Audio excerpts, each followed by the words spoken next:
everyone. Welcome to this week's Fireside Creators. I am your host, Reverend Dr. Sheri Pallas. For this week's show, we are talking about interfaith relationships. Can different religions in a relationship work? Well, we're going to find out. And we have an awesome panel to discuss it.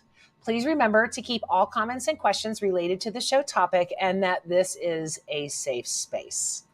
I want to thank our top sponsors. Thank you, Ruth, Ray, Michelle, Kirsten, and Heidi. You guys rock.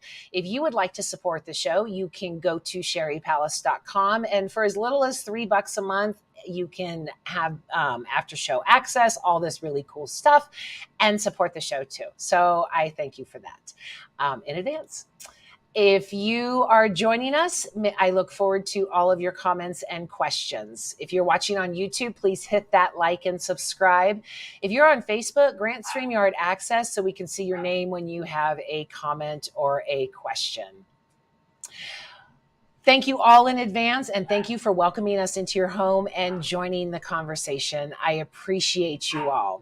Okay, let's meet our guests and get smarter. If I'm coordinated enough today. There we go. Danae Casteel was raised in fundamental evangelical Christianity, a preacher's kid no less, and she spent several years in ministry herself. She now works with people in all stages of deconstruction towards spiritual health and wholeness, whatever that means for them. Welcome back, Danae. Hi, it's good to be here. So glad you're here. Next we have... There we go. Kirsten Faisel has over 30 years of experience in the field of violence against women. She seeks to engage people in a movement to change the social and political systems that perpetuate violence. She does this through education, public policy, and change efforts. And she's just an all-around badass. Welcome, Kirsten. Thank you. Good to have you here. Great to be here. And last but not least, we have Tim back. Tim Hammett. Before his retirement in 2019 from the Department of Public Defense, Tim served as the Presbyterian ministry for over 20 years. Presently, he is an audio technician for live music venues and an active blues drummer. Welcome, Tim. Good evening. So let's see our comments real quick. Hello. Let's just start right off the bat. Can different religions in a relationship work? Danae, you first. I think it depends. In my opinion, they can, as long as there's complete autonomy to follow your own spiritual path, whatever that is or isn't. And there is no desire or agenda to convert one another. Mm-hmm. Respect. Tim? My answer is yes, it can. I have 15 years to prove it. And for the audience, Tim and Kirsten are partners. So they're proof. Kirsten, what do you say? I hope I say yes. Especially after that introduction, huh? There's something I don't know. Yeah. There's nobody in my family that has a same faith relationship. So I really hope that the answer is yes. Right? Well, and you guys are kind of proof of it, right? I was thinking about all of the interfaith relationships of people I know in my life. One of them was Michelle and Chuck, and I found out they weren't actually interfaith. But I think that the general thing, and I think it's with any relationship, is respect, like Danae touched on, right? If you don't have respect for that other person and you're trying to control them, then it's not going to work regardless of the religion. Mm-hmm. And I think that, when you come from specifically evangelical Christianity, because that's the background I have, so that's the one I can speak to, right? When you are part of a religion where converting disciples, creating disciples is part of the very foundation of your faith and like the number one thing you're supposed to do according to the way you're taught, you see it as an act of love. You don't see it as disrespect. And it takes coming out of that mindset and that paradigm to recognize that proselytizing is inherently unloving. Totally. It is. But when you are in that world and in that mindset, you think it's the most loving thing you can do. And so, I am somewhat sympathetic because I have been in that mindset. I lived that for so much of my life, and slowly worked my way out of it. And I'm also now, and I don't know that I would call myself, would it be interfaith if one of you doesn't have a faith? Well, that was kind of going to be my question, right? Yeah, because most of the people I've dated since my ex-husband have been atheists. Yeah. My partner is atheist. And I remember that was one of the first questions he asked me, like on our second or third date, was, are you okay with the fact that I'm atheist? And I said, I prefer it, because having deconstructed so much, I knew I was not going back to church. Like that's just where I had come to for my journey, that was the right thing for me.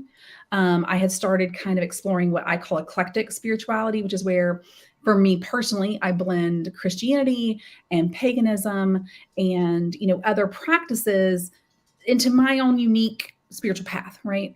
And I enjoy that, but I have a hard time being part of Christianity because of that, because it's so antithetical to what most Christians think is the way.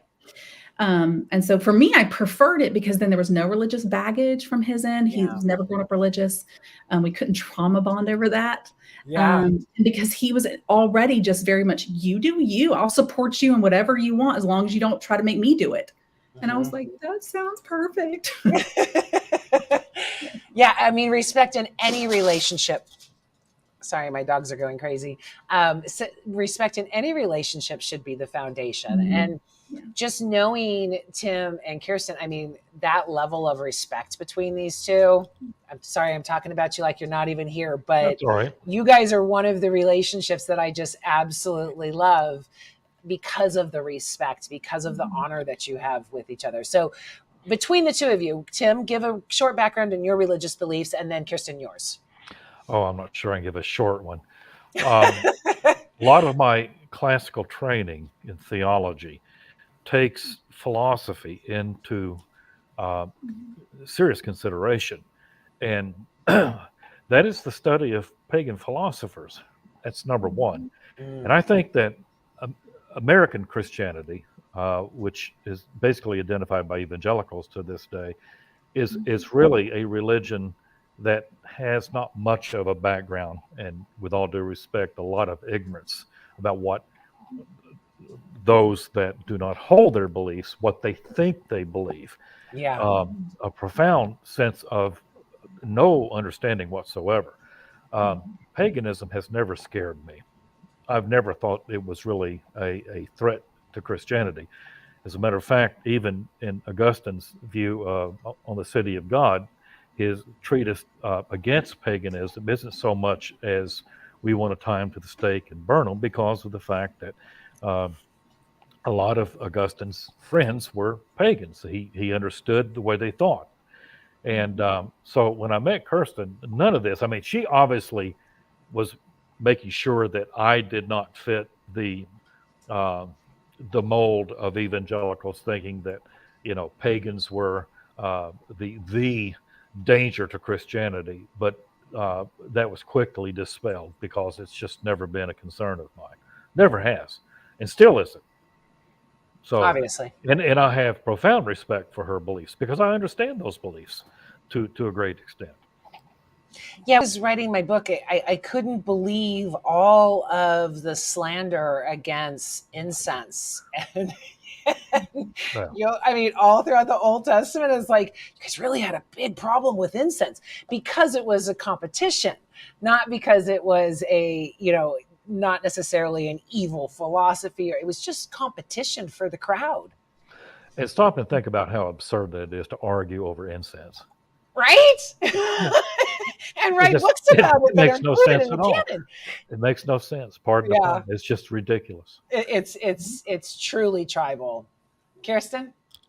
I am about 3 seconds behind y'all, but so I'm sorry if it seems a little weird.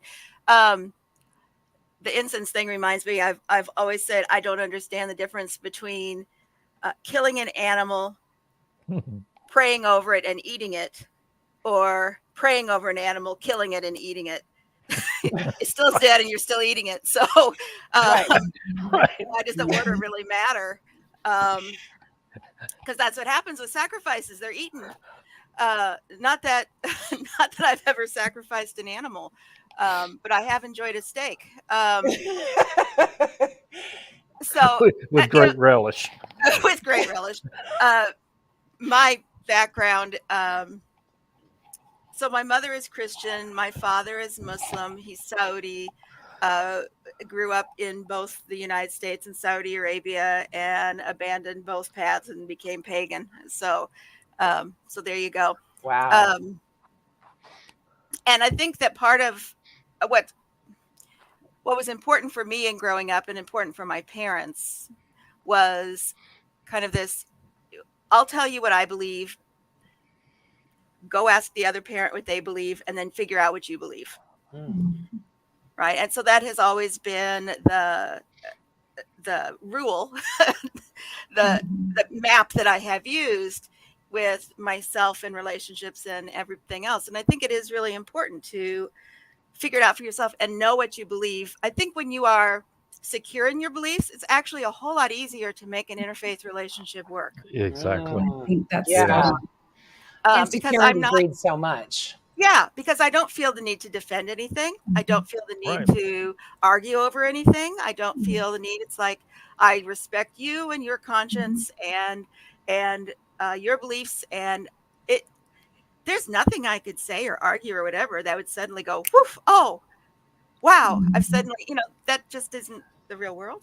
Yeah. Go ahead. Go ahead. So well, I was just going to add to that doesn't mean that when Kirsten and I, we have a lot of faith discussions. You need to understand that on a regular basis.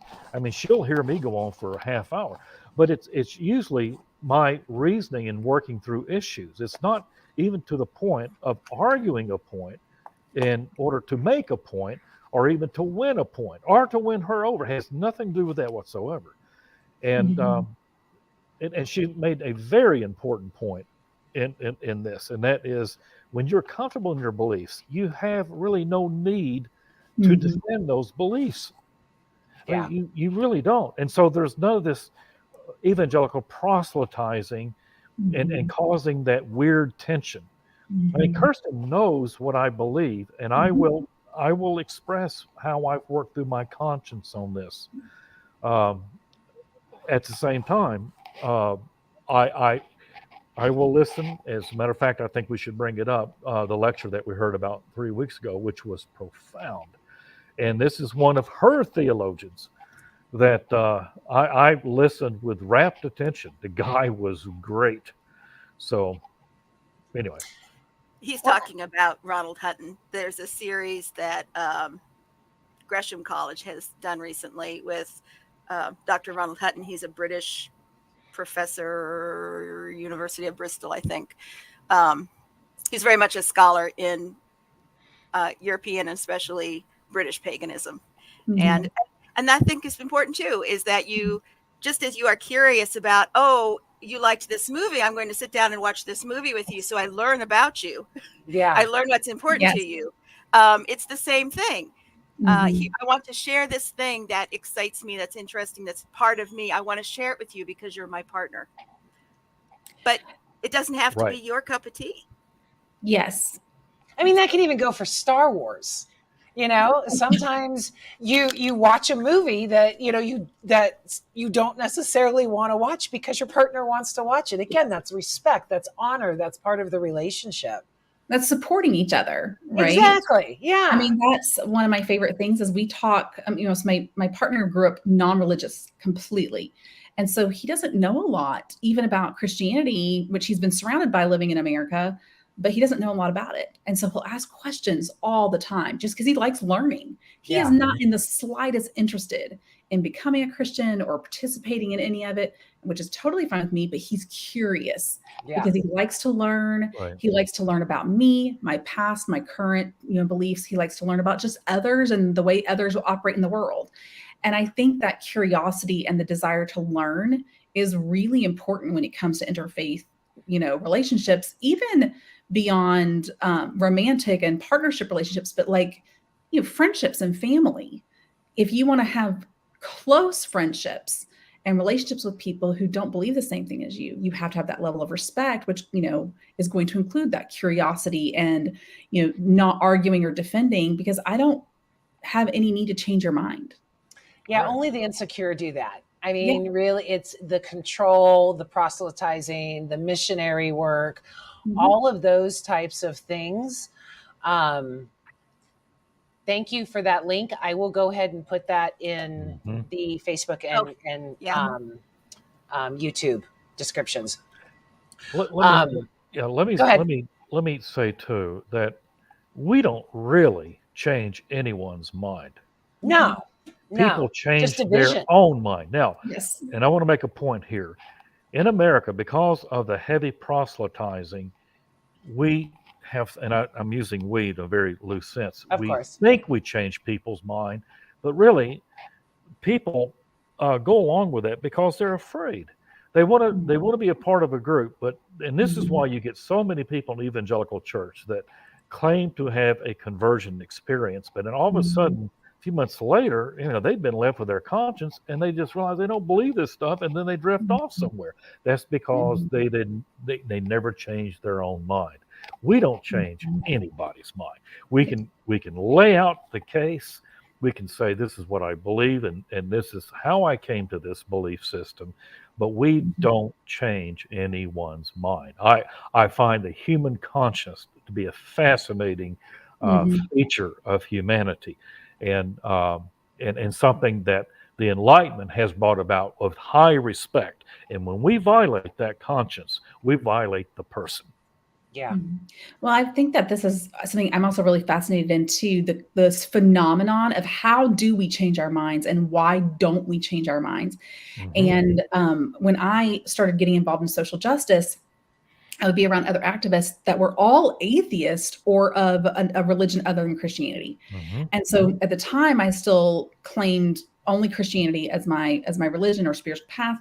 And they'd be like, why are you here? Like, how would you, they could not understand how a Christian could be there with them for, God, that says so much, right? For choice rights, or for LGBTQ rights. And they said, how did you change your mind? And I realized I started getting asked that a lot. How did I change my mind about X, Y, Z? And so I started thinking about it a lot, and I started reading a lot about it. And my two favorite books on it, if you're interested in diving into more the heady science side, were The Enigma of Reason and The Knowledge Illusion. And I read those and a few other white papers on this topic and wrote about kind of a summary of what I learned from those authors who have devoted their life to this in psychology, and then also my experiences. And my experience has been that there is no point in trying to change someone's mind. And I have no desire to change anyone's mind. However, I do think broadening people's perspectives is important. And I think that is something that's missing in a lot of evangelical mindsets, and at different times in my life when I was evangelical was missing in me. But being just kind of an innate learner and someone who loves to hear people's stories helped me break out of that. But I realized that no matter what, when I have a broader perspective, even if it doesn't change my end conclusion, I have greater compassion. Yes. And that is always a good preach, thing. Danae, preach. So even if we want to talk about abortion, I can try to change my parents' mind all day long about it, and I'm not going to. But I can share with them stories and facts and perspectives that help broaden their perspective. And so then their in conclusion, it may still be the opposite of mine, but it is based on a wider knowledge base. And now they have more compassion for people who are going through things they never knew they were going through. That is always a good thing. And that is my goal. My goal in life is not to change people's minds, but to broaden perspectives. And that's why I do this show. I mean, that is exactly why I do this show, to broaden the perspectives and, to get the stories out there. Tim, you wanted to say something? Well, I just want to say, in regards to Kirsten, we do a lot of reading on our own. And as a result of that, we do a lot of talking, and we share a lot of the things that we're reading. And another point I want to make too is in America, I think we have this view about changing one's mind as if there's all of a sudden there's an aha moment. And somebody may have that experience. I understand that. But there are issues that I may wrestle with literally for years. Of course. For years until I get it clear in my mind of even because I have to explain it to myself first. Yeah. And then I have to work on how, if someone were to ask me, how I convey this to someone else. And Kirsten will tell you that I'm not a partner who has to be encouraged to talk. If anything, she has to. We're through. And because I do love to talk, but I live by myself, and so I do all this reading, all this thinking, and then bless her heart, when she comes to visit, she gets the full load of it. So what about, okay, being raised in the evangelical church, I had unequally yoked pounded in my head. And I was always taught that it was a belief system. In fact, the first time I ever saw my mother cry, I was 12, and she had just broken up with the man of her dreams because he didn't want to pray every night before the meal. And she viewed that as being unequally yoked and felt that the Lord had told her to break up with him. Wow. And I sat there, and I said, again, seeing my mother sob for the first time was alarming enough. But then hearing her say this, I was only 12, and I'm thinking, wow, that's fucking stupid. You totally loved this guy. Everything was wonderful. And you're going to break up with him over a prayer, over the meal. I mean, he said that she could pray, but her thing was that he was the man, all the patriarchal stuff and all of that. And through my relationships, I mean, at 27, I cut off the church. I cut off all of beliefs and everything. So I was trying to think of someone who might have even said, hey, I want to date you. Do you want to go to church? And I can't even think of any. I just would have gotten rid of them so quickly. But, it just would have been, no, I'm done with that. That's not where I'm going.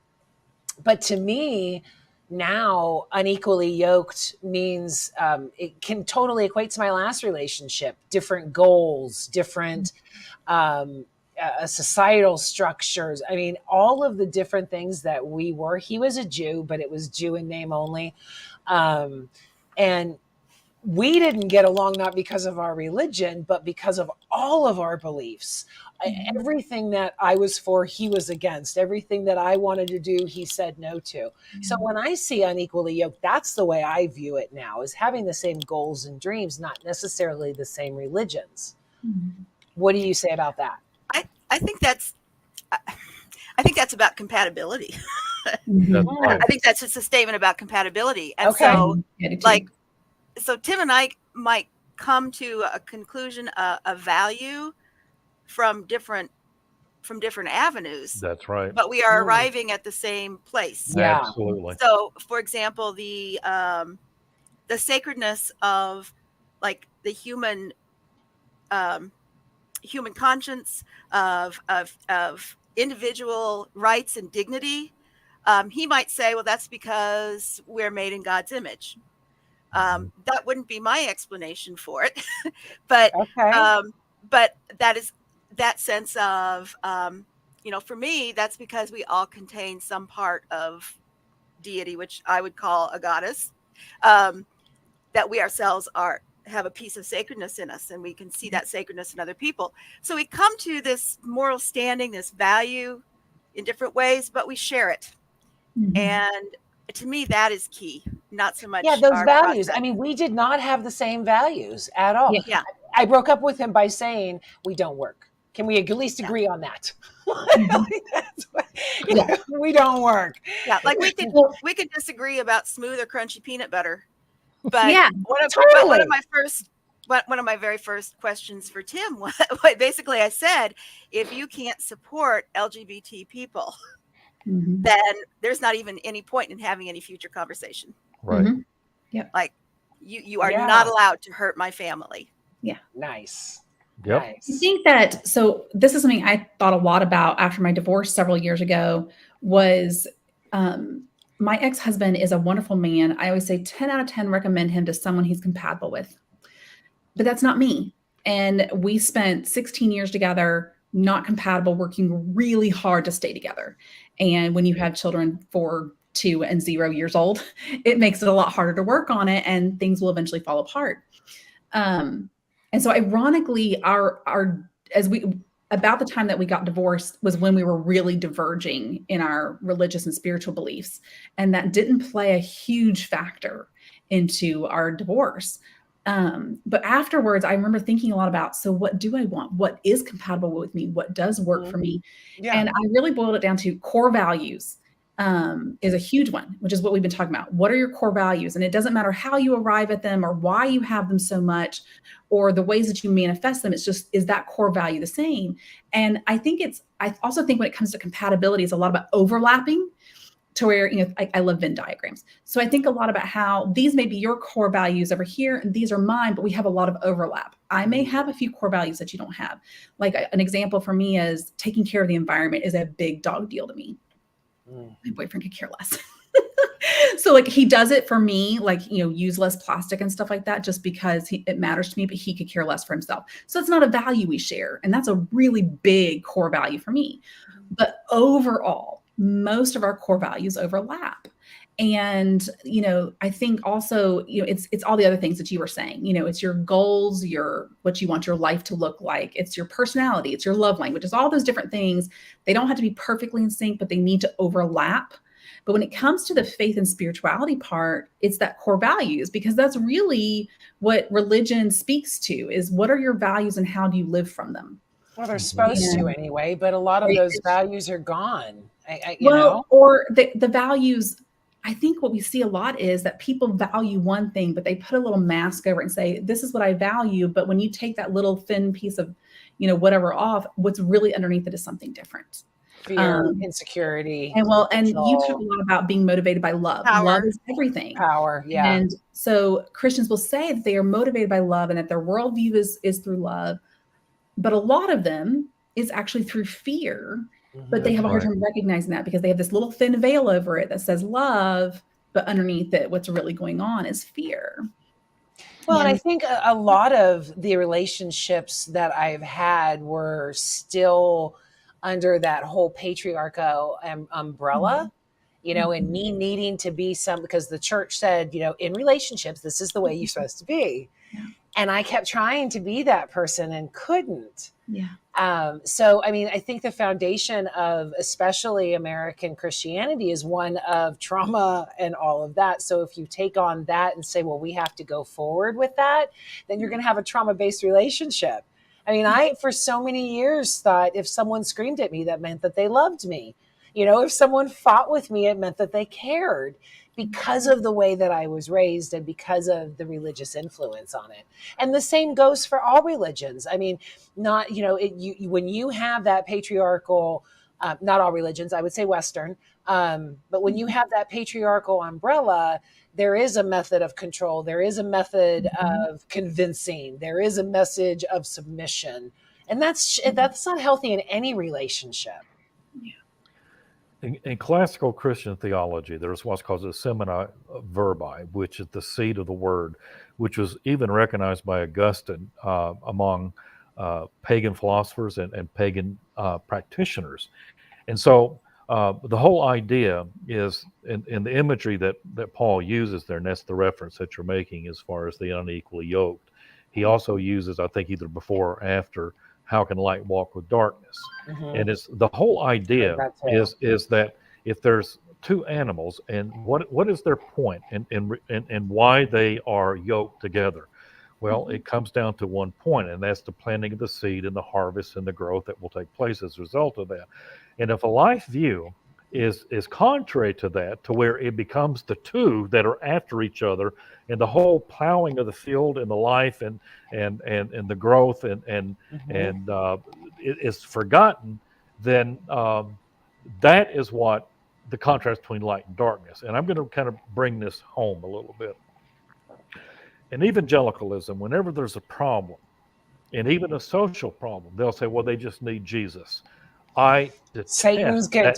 Leave me alone, Satan. I detest those type of platitudes because we cannot forget that 160 years ago, this nation fought a war which was basically theological in nature, that wound up, which in today's standards would be 10 million people that were killed, and it was over which Jesus is the Jesus that supports slavery or the Jesus that doesn't support slavery.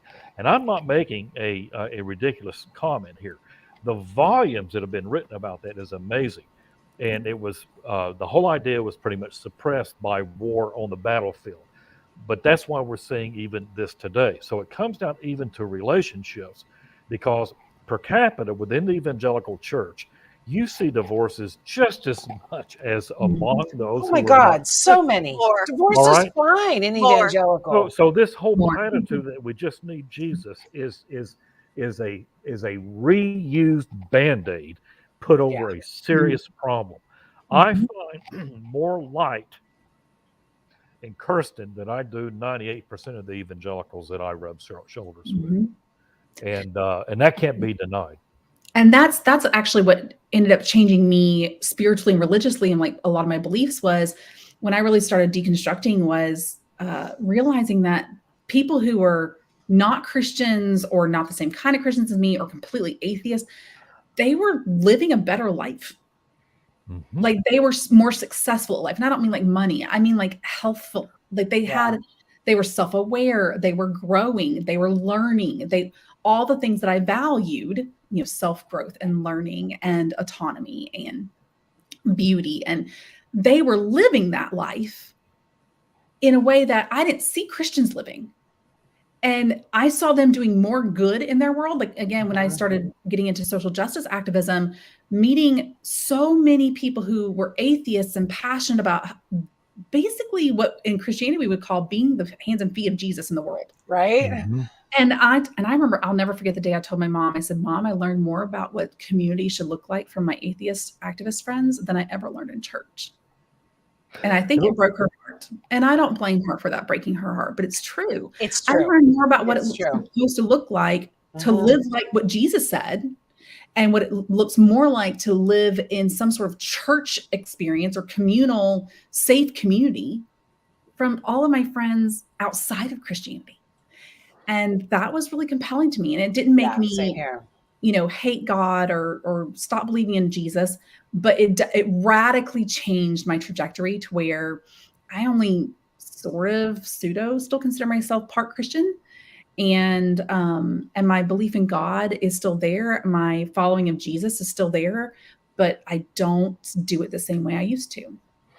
I have a very dear friend. She is a DA and her husband is now a judge. So about as successful as you can get, right? She was raised as a Christian, Methodist, I believe. And he is full on Jew. And I just love them so much. One, because if her father was still alive, her father dying was such a huge loss. But if her father was still alive, she may not be married to him because of his Christian upbringing and needing to have that. But I see every year how they accommodate each other. They accommodate the holidays. They teach their sons the beauties of each of them without the division, without the exclusivity. Again, like, saying that whatever you want to do, Kirsten, like you were raised, whatever you want to do. She, will still post pictures of her doing yoga. And it is the whole picture of the beauty of love. And so when I look at them, I go, that is not only a healthy relationship where they can banter off each other, they can do all of that, but it is a level of respect between the two of them that I think might have started with the acceptance of their different faiths. So when I see that type of thing, when I see relationships of different faiths and they're working well, when I go in and I try and dissect them and say, okay, what is their superpowers? It's the same as with my atheist relationship friends that are successful. Again, a lack of respect, control, power, those are going to doom every relationship, lover, friend, boss, anything. When you have those types of power struggles, it's not going to work. But and so I was trying to figure out last night, Is it the interfaith component? Or is it the component of the true love, the respect, the honor, and all of those things? Because again, I look at the strongest couples I know, and half are atheists and half are interfaith. So I don't even know where to go unless it is that respect. Well, you can't have a good relationship unless there is respect. Kirsten, I'm sorry. No, Go it's ahead, okay. please. It's just that I'm delayed. Yeah. I just wanted to coattail there with a couple things. One is, Danae, when you were talking about your partner not having knowledge about this Christian culture that he lives in and being very curious about it, I was thinking about how important that curiosity is, because you can't truly appreciate A Tale of Two Cities unless you have a Christian, a knowledge of the Christian concepts of redemption. Yeah. That's right. And so when you are willing to, when you have that openness, and now we're learning more and more that a lot of this is about how our actual brains are wired. Like we come out of the chute with being more open or being more closed to new experiences. So when you are more open and you're curious and you want to learn that, then your world is enriched. Suddenly you see A Tale of Two Cities and you see it with new eyes. And so that is a reward for that willingness to engage and see the world through somebody else's perspective. Yeah. And so, so there's that, but there's also, you talk about holidays, well, hell. So yeah, you get to celebrate Christmas and you get to celebrate Ramadan. Who doesn't want a fabulous iftar dinner? Right? Right. All month long. Yeah. Well, and I think also so we were talking about holidays. That's one of the things that's been actually really good. So my partner actually hates Christmas. Grew up celebrating it because it's a secular holiday as much as a Christian holiday. But doesn't like it, just really does not like Christmas. And that speaks to just family experiences growing up. Yeah. Well, the older I've gotten and the more I have kind of diverged into a path where I follow the seasons and the pagan sabbats and things like that, the more I'm happy to not celebrate Christmas. But I love celebration and I love ritual and I love holidays. And so I've shifted more to celebrating solstice and pulling out a lot of the Christmas pieces that are somewhat triggering for him, but still getting to celebrate the season in ways that are important to me and fun for him because I make good food, we still watch fun movies, and so he can still get to enjoy a holiday type experience, but it's no longer triggering or something he hates or dreads. When I found all of the root of Christmas being the goddess, I started to like it again. Yeah. It's like, okay. And if the wreath is a womb, then okay, I'll put up a wreath. You do all that. In fact, that was one of the highlights with my relationship with my ex, was because he was so not Jewish. I would ask him all of these questions about Judaism and he'd be like, I don't know, but I got the 7 presents. So that was like the only Jewish thing. It was like, okay, I can put up with this. It says more presents today. But that was the only any type of tradition that ever came out until I found the goddess. And now I'm like, okay, I can enjoy Christmas again. Again, changing the perspective changed everything for me. Yeah. I mean, when you look where places in the world where cultures have really mixed, like New Orleans, those are places with such rich, both religious and food and music and art traditions. When you bring people together and they live in close quarters with each other and they are sharing and they are open to each other, honestly, your field is planted better, is better fertilized. And you get better growth. Because you can't just have one thing fertilizing your field and it creates with an image. It creates a folk culture that's very rich of celebration. Let me add another thing. One of my specialties is biblical hermeneutics, and I argue that most evangelicals don't even know the content of the Bible itself. And it's proven. There is tons of studies.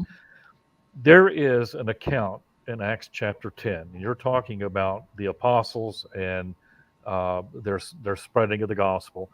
They come upon a guy who's a centurion in the Roman army named Cornelius.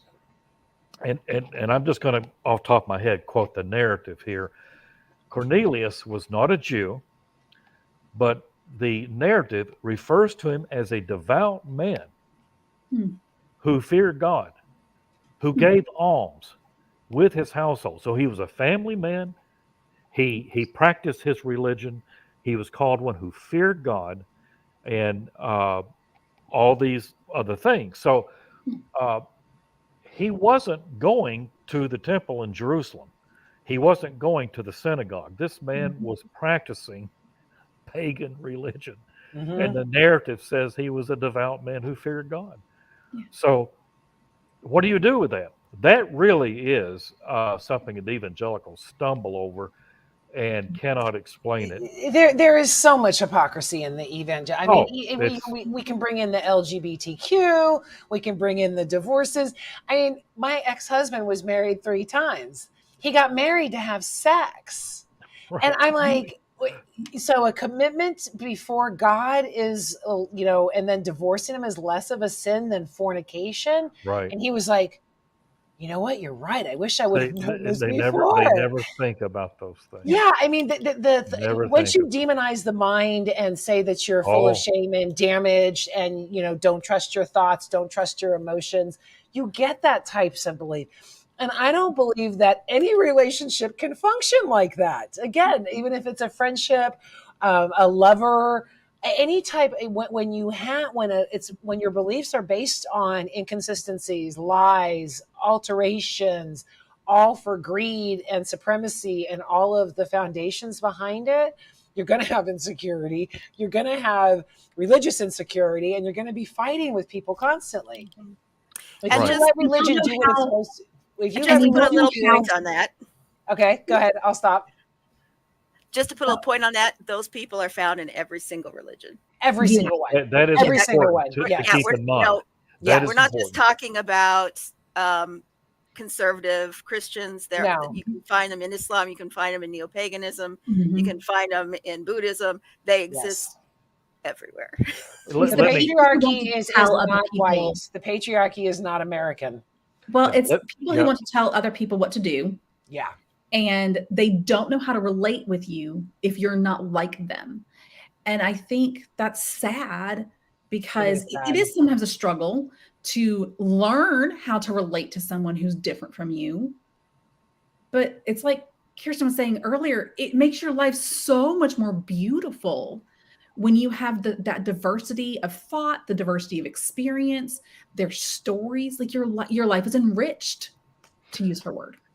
Some of my biggest heartbreaks were when I really liked someone that was different than me as like a friend, and just was like, oh, I want to know all about you. You're so different. And they didn't feel the same way. They thought you're too different to even be my friend. Yeah. And it's like, that hurts. Because it was like, no, I know I'm different. We're supposed to be different. That's how we learn. And it was, let me add on what Kirsten said. Kirsten's dad and I are very close, and when we visit again, he and I get into some really excellent, edifying discussions. He was born and raised on the other side of the world in Islam. I was raised in Christianity, but the parallels of the nuances of certain sectarian groups is fascinating. They are now experiencing some of the same struggles that happened in 17th century Protestantism with the Reformation. And he and I can talk in parallel with those things. And they have their fundamentalists. They have their assholes. Of course. And boy, do we. It's just the names have changed. That's all it is. Totally. But the power plays are exactly the same. Exactly the same. Same shit, different day. It is. Yeah. I mean, literally every group in the world, whether it be business, social, family, there's going to be an asshole there. Right. Every single group. Yeah.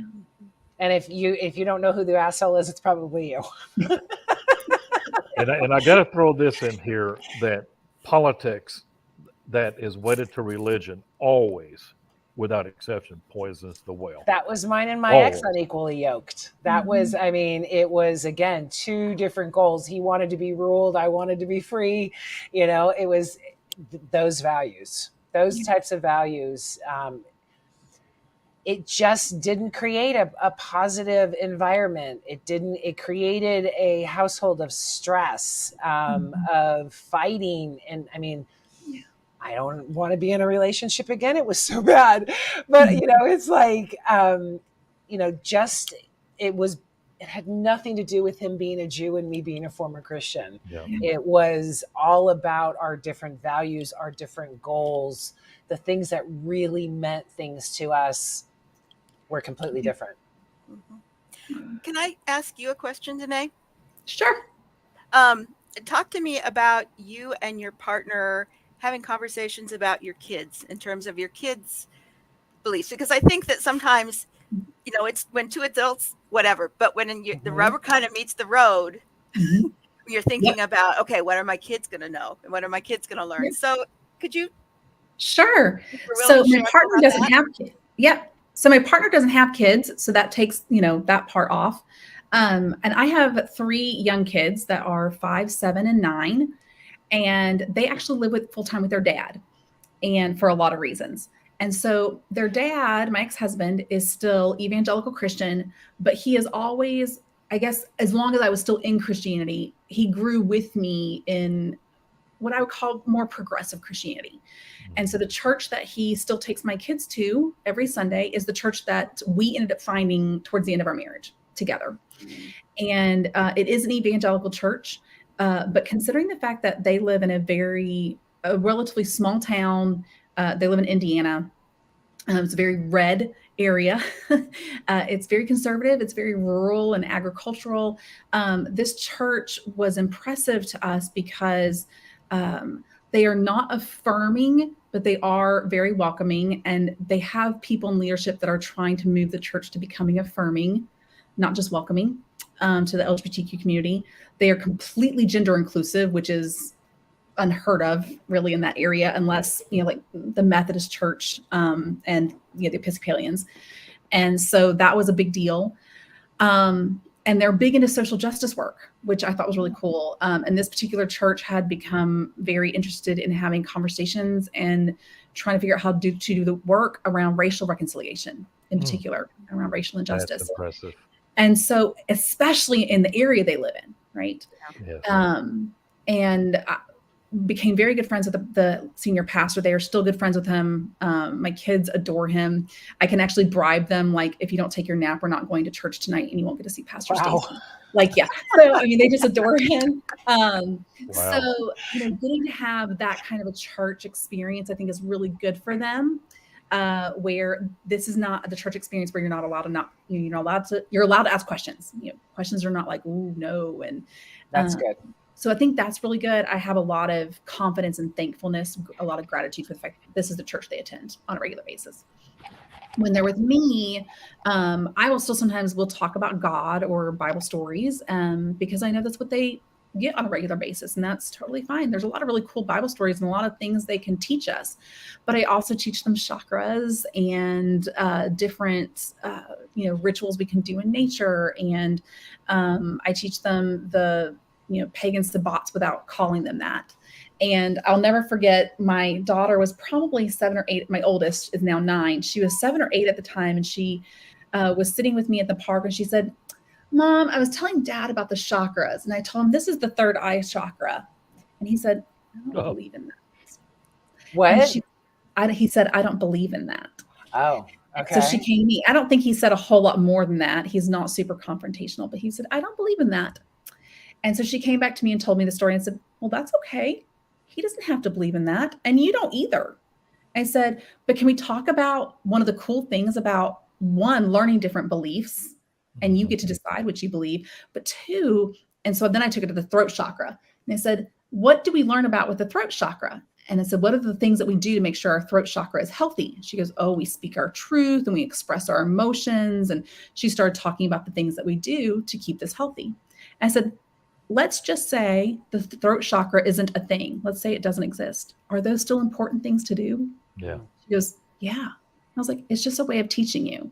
And I said, I believe that this is real. I believe that this is real. I said, but it's okay if daddy doesn't. It's okay if you don't. But you're still learning the same kinds of things, just with different methods. And this one has rainbow colors, you know? And so that was really, I think that was a big moment when I realized in our co-parenting that I think that both, and my ex-husband and I don't really talk about these things together, but I think that we both parent pretty similarly. We're like, okay, I don't believe that, but that's okay. You know, I think that we should disregard every time a religion says we can't color with the whole box of crayons. Yeah. You know, I mean, just to have a black or a white is so boring, so dull. And we have knowledge can bring us together. It can unite us. It adds so many beautiful colors to the whole environment. And to shut that down to say, only I know what's right. It's just and it's ugly. always been important to me to introduce my kids to diversity of every kind. One of my closest friends in Lafayette is gay, and so they kind of a gay uncle, and so they've grown up from a young age knowing him, but it's just not a big deal. But then recently at the beach, this is actually last summer, I was in the waves with my girls, and this is an embarrassing story. So disclaimer, but there's a couple in the water near us and she's black and he's white. And my middle daughter goes, Mom, they can't be together. They don't match. Oh. And I was like, oh, honey, they can too be together, but they don't match. And I was just like, honey, you can be with anyone you love, no matter whether they look like you or not. And she goes, really? And I was like, yeah. And I was like, and you know what else? A girl can be with a girl and a boy can be with a boy. She goes, what? And both my daughters were in the water with me while we were doing this. And they just thought that was the coolest thing they'd ever heard. Their dad is not teaching them the opposite. It's just, it hadn't come up yet. They live in a small town. They hadn't seen it yet. Even though she was like, I think it's funny they don't match. Well, I feel really bad that you didn't already know that one. But when you're a 9-year-old girl, again, I'm going to say, can we match? Like once they heard, oh, okay, this is totally cool. They were thrilled about it. Yeah. They go to a school where they're actually the minority. The school is predominantly with Latino and Hispanic families. It's also socioeconomically diverse. They are definitely on the more well-end side of things, but most of the school is impoverished families. They don't have a lot of diversity in the town they live in. So we try to make sure they have as much as we can provide in their little lives, with books and shows and these kinds of experiences and conversations. But another one would be that not only is my partner, but also my best friend, who they call Aunt Katie, are atheists. And they don't believe in God, and that's okay. Mm-hmm. My son's godmother is an atheist. How weird is that? Yeah. Right? It's just kind of a religious role, right? Yeah, but whatever it was just if anything happened to me, she was taking over. Yeah. But I think it's important they recognize that they still value love and helping people and being a good person the same way that Christians do. And so that, they still really believe in all the same values. They just don't believe in God, and that's okay. And our belief system has to be safe, and other people around us need to know it's safe. Yeah. Yes. Yeah. I mean, to be in a relationship where you don't feel safe is just a waste of time. I mean, that is supposed to be your solitude. That is supposed to be your safe space. It's supposed to be a sanctuary. Yeah. Kirsten, did that answer your question, or do you have another one? No, that's great. Thank you so much for sharing all of that. Well, we are at the top of the hour. Does the audience, and I'm so sorry I didn't name people earlier. Keith, David, hello. Heidi, thanks for always watching. Is there anything else we want to address before we close it out? Crickets? I need a cricket button. We're going to add the crickets. Okay. Well, I think it's been a fabulous talk. I think we've covered a lot of the basis, and the primary thing, again, with any relationship is respect. It's respect. Mm-hmm. It's honoring, and stop trying to convert, control, coerce. in any relationship that's based on, it's going to be based on fraud. So, not honesty, not love where you're supposed to be. Okay, Danae, final words, and where can people find you? Well, I guess ultimately my answer to your question at the beginning is yes. Interfaith Okay. relations can work. Obviously, I believe in that since I'm in one. Yes. I actually love writing about these kinds of things, about things like how we change our minds and the ways in which the church is unhealthy, which we've talked a lot about today, in our, at least in our American Western world. And so you can find all the things I write and find me at DanaeCasteel.com. I'm also on Instagram at d.constructionist. Thank you so much. Any final words? Just love. Okay. Thank you. Tim, Mr. Yes, Tupac tonight? Yeah. If you could put up the link, I don't know if other people can see that, this dialogue between Christians and pagans Let me see. beyond the burning times. I will definitely post it in the group, but let me show it now. Okay.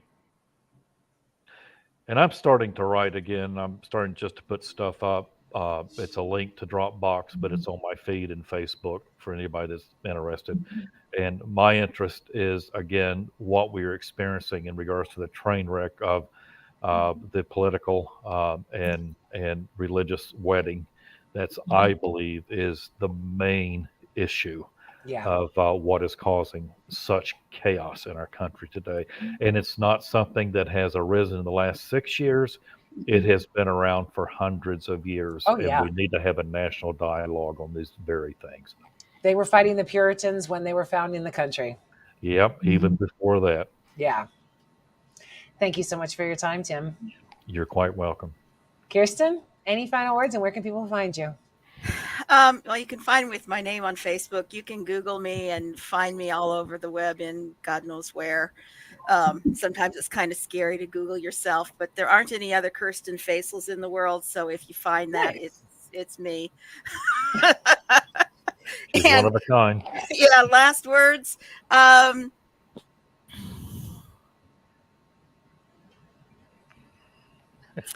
think that all the things that we've talked about in terms of relationships, we've been talking about intimate partners, but everything applies to all other kinds of relationships. Yes, they apply to parent-child, they apply to friends, they apply to neighbors and communities. And that is where social justice begins. Yeah. Is having those conversations and engaging in those relationships person to person. Yeah. And so that's kind of the little, 1 drop, 2 drop, 3 drops, and we have a flood. So engage in those relationships in your particular pond, and we will have a wave that changes the world. I love it. I love it. We all have to get along, right? That's why I hang out with her. I'm using you to get to her, Tim. Yeah. That's all right. Won't be the first time. Yeah.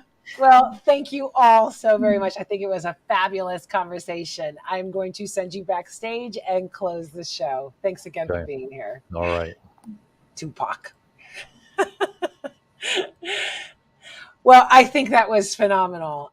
Again, what kind of relationship can you actually have that would be a healthy relationship if you're trying to control and change them and make them think like you?